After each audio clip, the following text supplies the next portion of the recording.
my interest is to give people the tools so that they have within their reach all the things they need to begin to apply and become scientists in their life.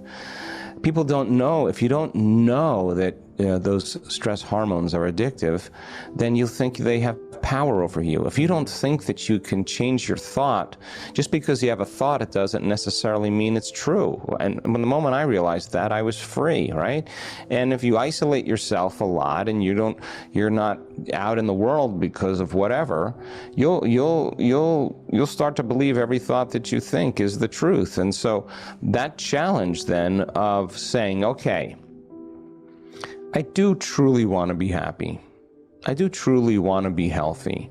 I do truly want to have a life that is really empowering, that I feel good about. Okay, well, let's take a look, like if no different than, well, you use the example of Tiger Woods, no different than Tiger Woods watching himself swing on a video, observing himself play. No different than a person who stands in front of an audience and does a lecture and watches them do the lecture.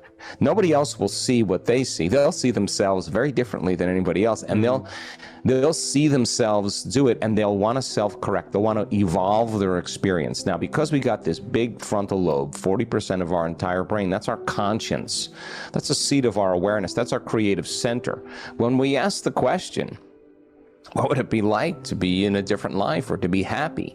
If instead of getting on your cell phone, or instead of getting on your social media, or instead of turning on the TV, or instead of calling a friend, and instead of doing something to distract you from that possible answer, if you sat with it long enough and that creative center turned on, it would naturally scan the whole entire landscape of the brain, because it's the CEO, it's the symphony leader, it has connections to all parts of the brain.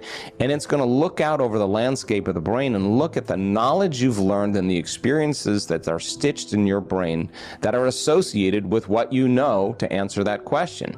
And as it calls up these different networks of neurons, once the brain fires in tandem, you get an image or a picture in your mind, and that's called intention. You see a new possibility, right?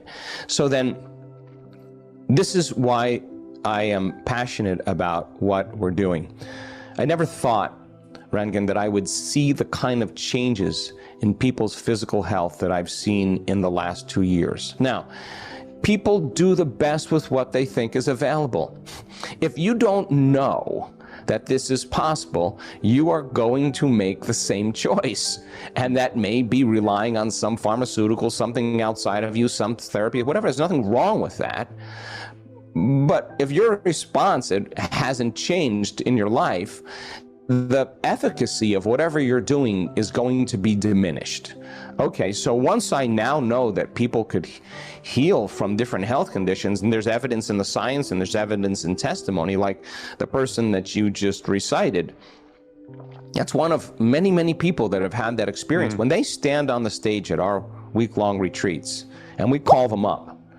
Why do I call them up on the stage? Because they are speaking the truth. They are the example of truth.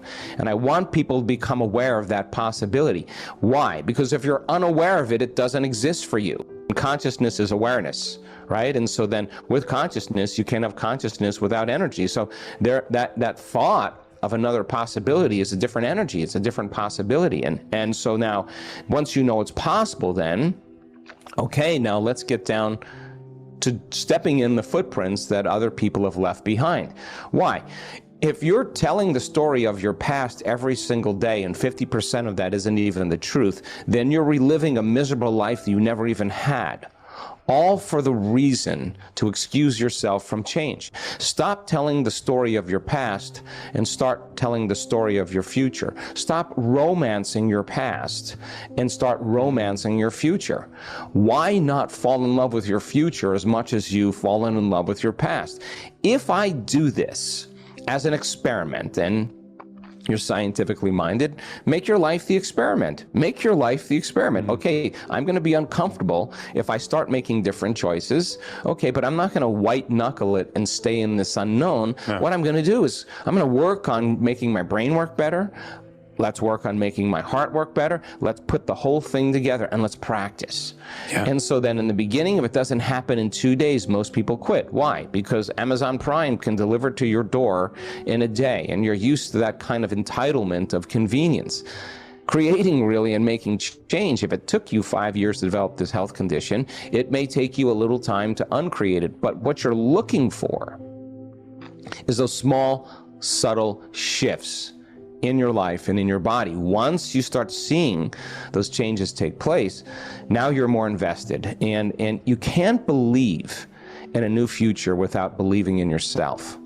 And you can't believe in yourself without believing in a new future. You have to choose yourself every single day. So the person when the drugs and everything else wasn't working, they were their own resource, and they understood that this was their medicine. And so every day they said, how did I do at the end of my day? When did I fall from grace? When did I go unconscious? When did I return back to the old me?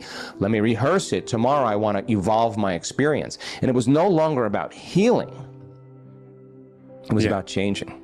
And they stand on the stage and they say, oh God, I just realized that I have to work on this more with my eyes open. I have to stay in this emotional state. I have to keep the vision alive in my mind, and it's so much easier to forget that vision of your future than to remember it, and it takes repetition and practice. And there is a very strong change that goes on when people start making the effort. So simple thing to do, wake up in the morning, before you reach for your cell phone, ask yourself, who do I no longer want to be? Let me write down the thoughts today. Let me become so conscious of this is horrible, I hate my life. Let's just stop that thought, because that thought is going to produce a chemical that's going to signal your body to feel a certain way.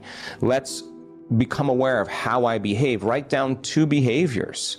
Do I complain? Do I blame? Do I rush? Write them down and just commit them. Review them in your mind.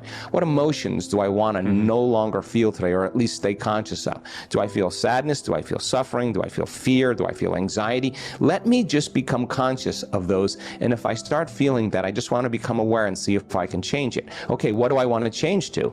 When I feel that, let me think this way. Let me review that. Let me review how I'm going to behave. Let me rehearse it in my mind. Let me teach my body emotionally. I want to be able to feel this feeling over and over again so well. I'll keep practice feeling it till I can feel it on command. Wow. Now that's greatness. You know, that's getting out of the bleachers and getting on the playing field. And it's not going to be a linear process. But catching yourself, and when it matters the most is when it's the hardest. That's when it matters the most.